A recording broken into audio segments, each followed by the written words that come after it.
छत्रपति संभाजीनगर में एक आरोपी ने पुलिस को चकमा देकर फिल्मी अंदाज में कोर्ट से फरार होने की कोशिश की।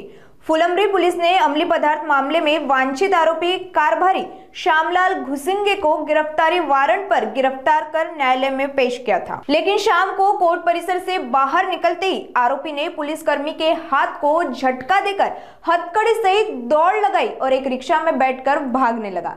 ऐसे दौरान हरसुल टी पॉइंट पर पुलिस की नियमित निरीक्षण में उसकी हरकत पकड़ी गई और तुरंत उसे फिर से हिरासत में ले लिया गया।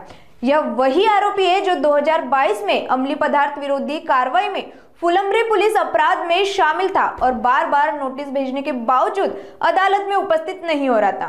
आम्ही 112 वर पेट्रोलिंग करीत असताना कंट्रोलने एक माहिती दिली की 2 मुलांनी बाईचं मंगळसूत्र हिसकवले कमल बजाजच्या पाठीमागे। तर आपापल्या हद्दीत पेट्रोलिंग आपलं नाकाबंदी लावावी म्हणून अशी माहिती मिळाली होती। तर आम्हाला आमच्या हजरीमेवर यांनी नाकाबंदीसाठी हरसुल टी पॉइंट येथे पाठवलं होतं। नाकाबंदी करीत असताना अचानक एक रिक्षावाला आला आणि त्या रिक्षावाल्याला त्या बसलेल्या व्यक्तीचा डाऊट आला।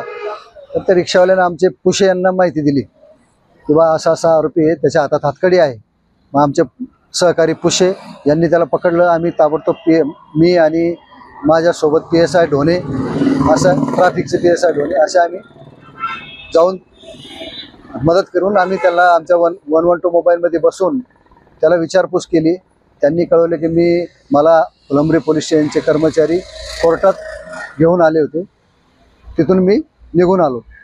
त्यानंतर मग त्याला विचारपूस केली, त्याला नाव विचारलं, त्यांनी नाव सांगितलं मग कारभारी श्यामलाल घुसिंगे, राहणार निधोना, तालुका फुलंब्री, जिल्हा औरंगाबाद असे त्यांनी नाव कळवले। मग त्यानंतर आम्ही त्याला पोलीस स्टेशनला घेऊन आलो। आमचे वरिष्ठ PI मॅडम समोर त्यांना हजर केलं।